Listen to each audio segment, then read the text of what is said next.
Update. Thank you all for your advice, helping me see what is going on, and support. I decided I am going to get a divorce with her.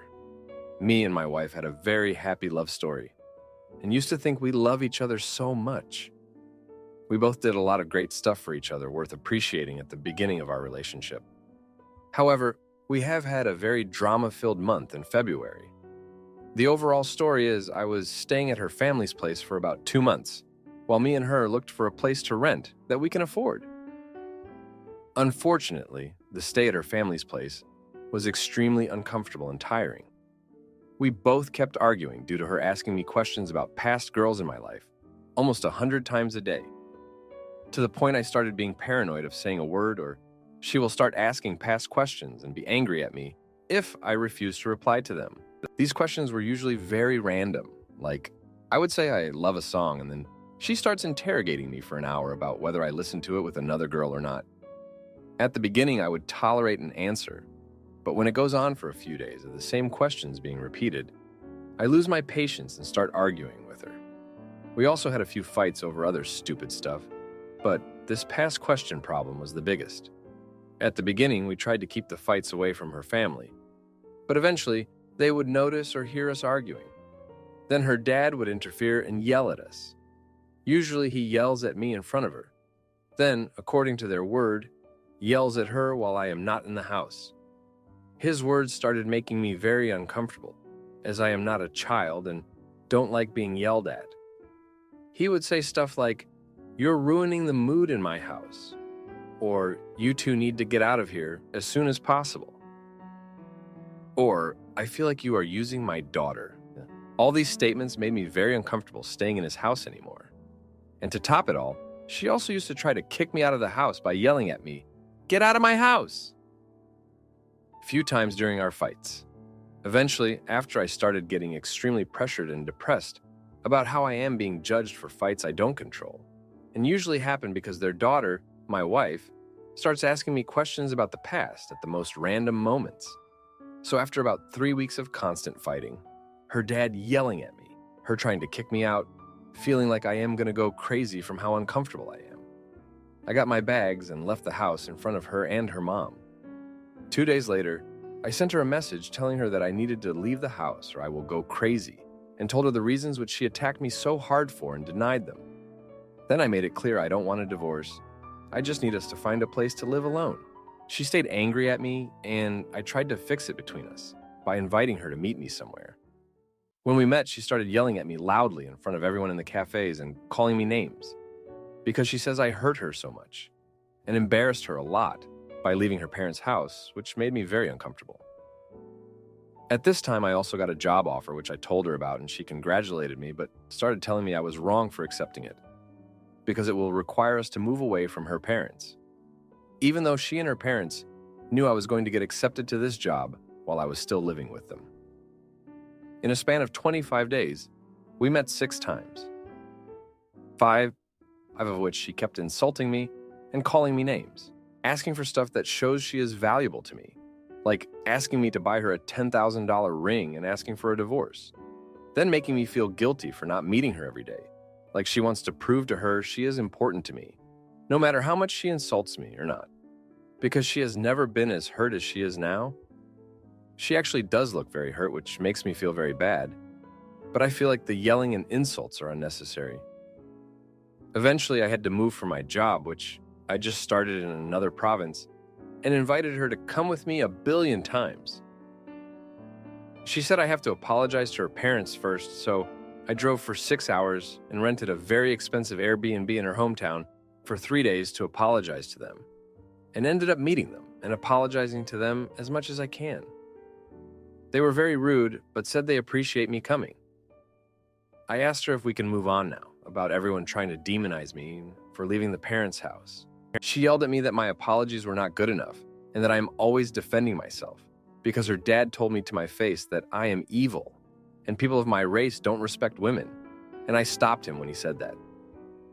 At this point, I realized that I came all the way to apologize, met her despite the insults and yells in public as much as I can, and tried to fix so much, but none of it is appreciated or looked upon well, because she keeps insisting none of what I am doing is enough, and I have to do something very big to prove that she is a priority to me. Like buying a super expensive $10,000 ring, leaving my religion, meeting her every day, even if she yells at me in public, and lose my job. Now she is asking for a divorce, and her ultimatum is, I have to lose my job to prove to her she is a priority to me.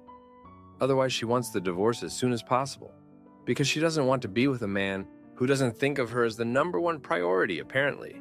And because she has never been that hurt in her life and doesn't want to leave her life behind and go with me to the new city.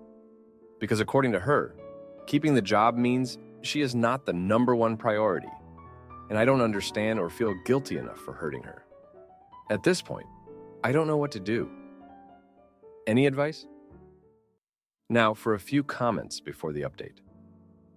Comment 1. Laughing my butt off in this economy? The divorce will be cheaper, and you will feel so much better getting a roommate and using Tinder than dealing with a crazy woman. Comment 2. Goodness gracious, why would you quit your job to try to stay married to a woman who hates you and is crazy? Now, for the update, thank you for sticking with me through this. The past 2 weeks have been interesting to say the least. After the ultimatum, I was torn between my job and my marriage. I thought long and hard about what to do. I love my wife, but the job was a once-in-a-lifetime opportunity. I couldn't just throw it away. I decided to keep the job and told her so. She didn't take it well. She filed for a divorce the next day. I was served papers at work, which was humiliating. The whole office knew about my personal life now. I signed the papers and sent them back. It was the hardest thing I've ever done. But then, a secret came out that changed everything. My wife had been seeing someone else. Her best friend told me. She said she couldn't watch my wife do this to me anymore. I was shocked. I couldn't believe it. The fights, the ultimatums, it all made sense now. She was trying to push me away. I confronted my wife about it. She denied it at first, but then she broke down and admitted it. She said she was confused and didn't know what she wanted. I was angry, but also relieved. I wasn't crazy. There was a reason for all of this. We had a long talk. She said she wanted to try to work things out. She would stop seeing the other guy and go to counseling with me. I agreed. I still loved her, despite everything. We've been going to counseling for a week now. It's been hard, but we're making progress. We're learning to communicate better and to trust each other again. It's not going to be easy, but I'm hopeful. Thank you for reading.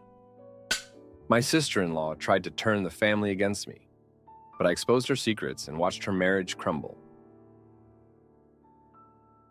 I guess what I'm looking for here is an unbiased third party. This all started because of a trip to NYC that I took with my husband, 35-year-old, his brother, 33-year-old, and his brother's wife, who I'm referring to as my sister-in-law, and I'm very close with. Basically, the whole trip, my sister-in-law had an attitude with everything. It mostly centered around the fact that I had never been to NYC before or anywhere in New York, and they all had. My husband lived right outside the city for years, so naturally he wanted to show me around. I was excited to go as I love art and theater, and that's kind of what NYC is known for. She was annoyed because I think she wanted to spend all the time together as a group, but didn't want to do those things. My husband ended up saying, oh, well, anyway, and we mostly met up with them at night, which was fine for 3-4 of us. On the last night we were there, I slipped on the ice. I'm from Florida, give me a break, and broke my finger. I wasn't trying to take away from anything, but when we found our seats in the theater, my husband went to try to find something to wrap my finger with. This, I guess, was the straw that broke the camel's back for her. She whispered to me, "Stop treating him as your father." Her husband pushed her away from me, but she glared, and I was very offended.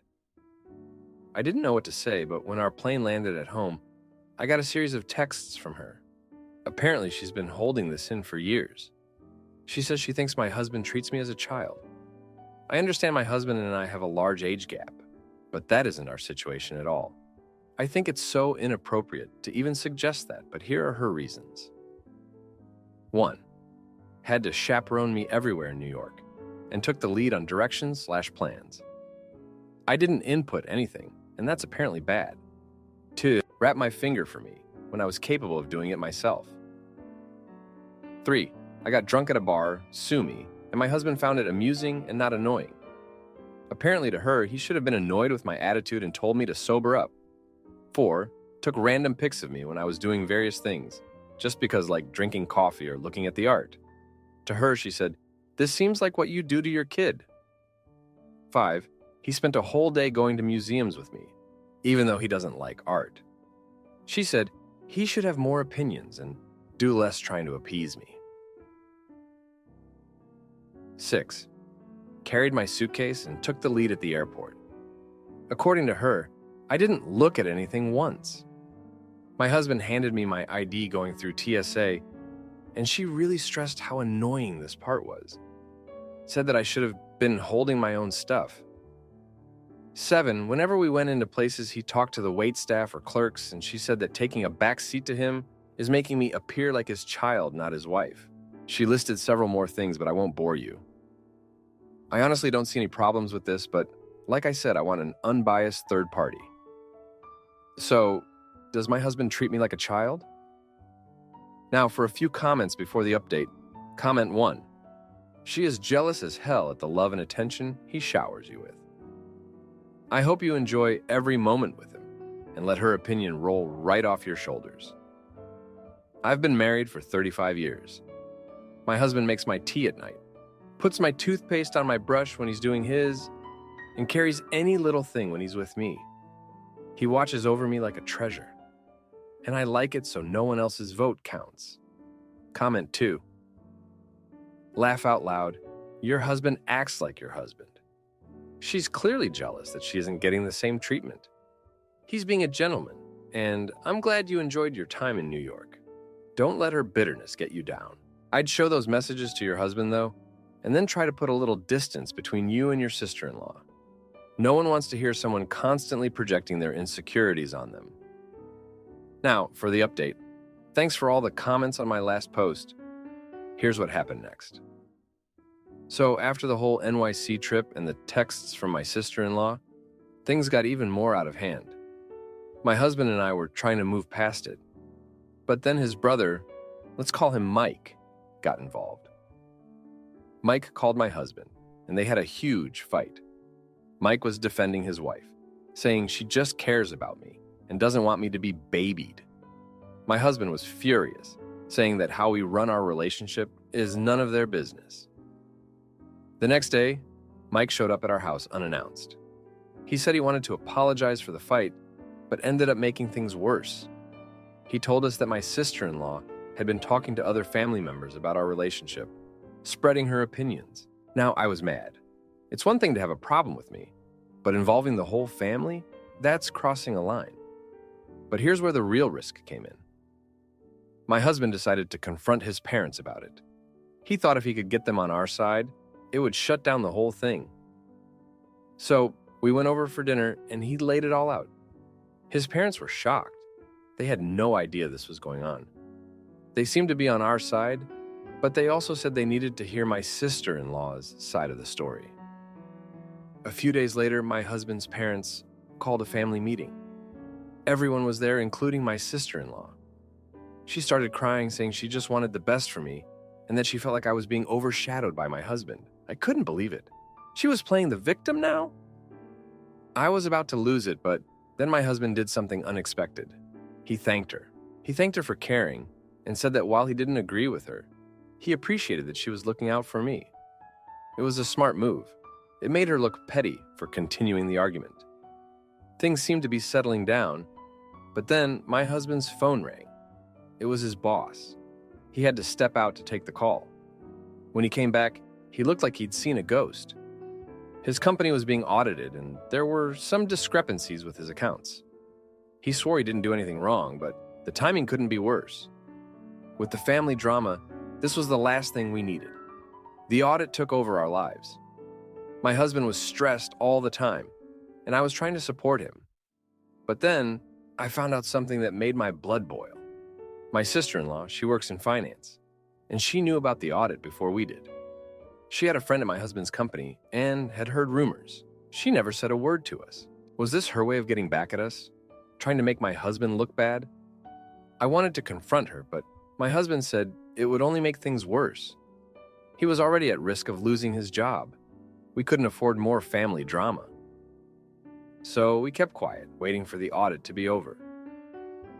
Finally, the audit ended, and my husband was cleared of any wrongdoing. It was a huge relief, but the damage was done. The trust between us and my sister-in-law was broken.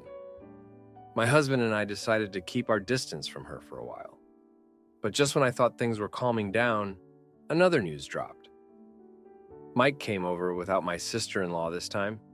He looked nervous.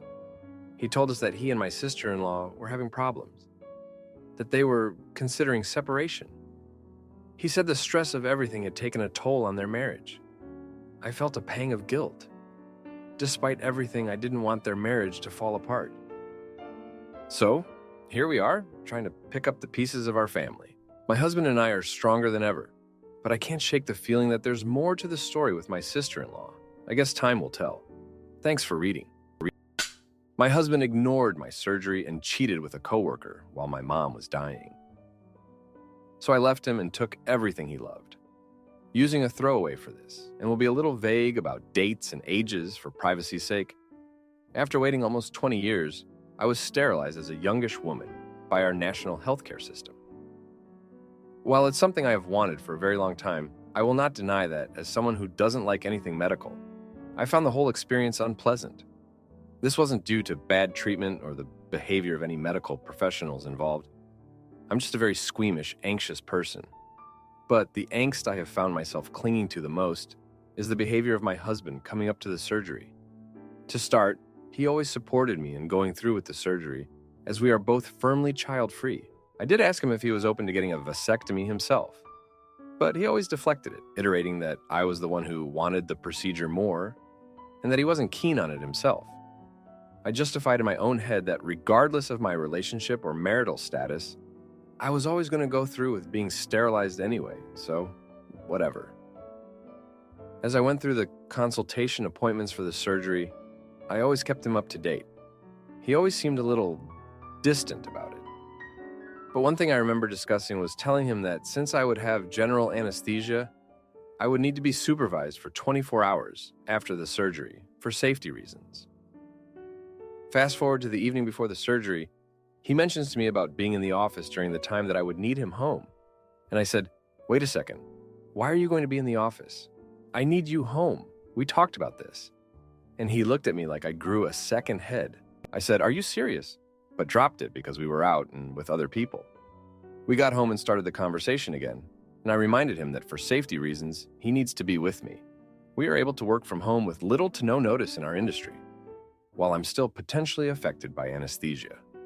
He seemed a little exasperated and mentioned having to make last-minute arrangements at work now, and I just stared at him for a while and said, "Husband, I am about to have, albeit minor, surgery for something that benefits us as a couple.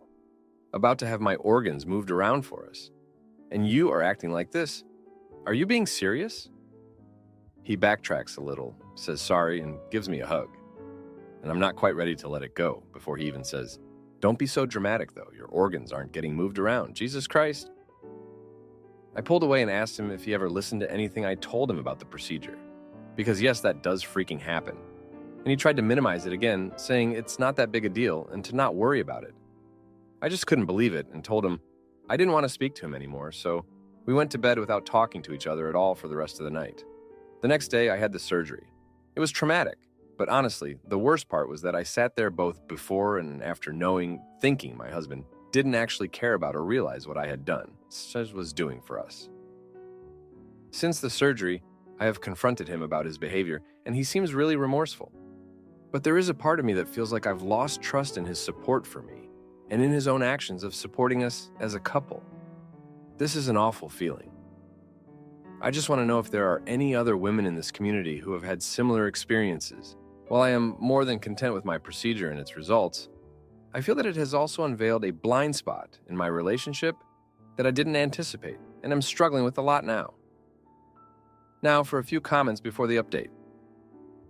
Comment 1. I take how people treat their partners during illness, injuries, surgery very seriously. If you cannot trust someone to be there for you during those times, You cannot trust them, period. My boyfriend took care of his best friend round the clock for weeks after he got surgery. And I have no doubt he would do the same for me, because anytime I've been sick, he's always been incredible. It doesn't matter if it was voluntary surgery. It doesn't matter how healthy you are now. Someday you'll need something serious done. That's life. Does your husband sound more like someone you can trust with your health and safety, or more like one of those men who leaves when their wives get cancer? Comment 2. A new boyfriend, senior citizen, offered to take me to my dentist for 2 extractions 2 years ago. It took what seemed like forever, and there was a small complication that delayed the procedure more than normal. We got it done, went to the cashier and paid, then out to the waiting room where the boyfriend was waiting, looked wilted and in pain, which he noticed and commented that it must have been tough. But when we went outside, he said, "Well, that was a waste of time," in a very disgruntled tone.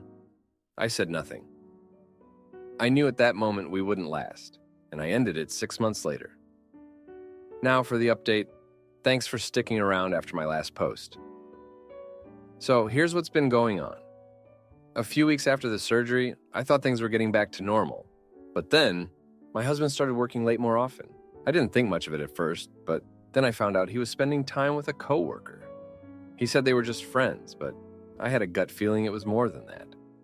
I confronted him, and he admitted they had kissed once, but insisted it was a mistake. I was furious, felt betrayed, and we had a huge fight. He apologized, but I couldn't shake off the feeling that I was being walked all over. Then, my mom got sick, really sick. I had to spend a lot of time at the hospital, and I needed him to be there for me. But he was always too busy with work. I felt so alone, dealing with my mom's illness and my husband's betrayal. It was like he wasn't even trying to make things right between us. One day I came home early from the hospital and found him on a video call with the same coworker. They were laughing and having a good time. I lost it. I yelled at him, asking how he could do this to me when I needed him the most. He tried to explain, but I didn't want to hear it. I packed a bag and went to stay with a friend. While I was away, I got a call from the hospital. My mom had taken a turn for the worse. I rushed over, but by the time I got there, she had passed away. I was devastated. And guess who wasn't there for me? My husband. He said he was caught up in a meeting and couldn't get away. I couldn't believe it. My mom was gone, and he couldn't even be bothered to show up. After the funeral, I went back home to collect some things. That's when I found out he had moved the coworker into our house. I was in shock. How could he do this to me? I felt like I was in some sort of nightmare. I didn't even recognize him anymore. I talked to a lawyer and started the process of separating our lives. It was hard, but I knew I couldn't stay with someone who had so little respect for me. I focused on myself, my healing, and dealing with my mom's estate. It was tough, but I had to do it for my own sanity. Then, out of the blue, my husband showed up at my friend's place. He was crying, saying he made a huge mistake and that the coworker was gone. He begged for my forgiveness and wanted to start over, but I couldn't. Too much had happened, and I couldn't just forget it all. I told him it was over for good. I needed to be with someone who would be there for me, through thick and thin. And that wasn't him. It was hard to walk away, but I knew it was the right thing to do. So that's where I'm at now. It's been pretty hard on us, but I'm starting to feel like I can breathe again. I'm taking it one day at a time, and I'm hopeful for the future. Thanks for reading. If you like this video, you'll probably like these too. Also, while you're here, please consider subscribing. It's your support that keeps this channel alive and allows me to make better and longer videos. Have a great day.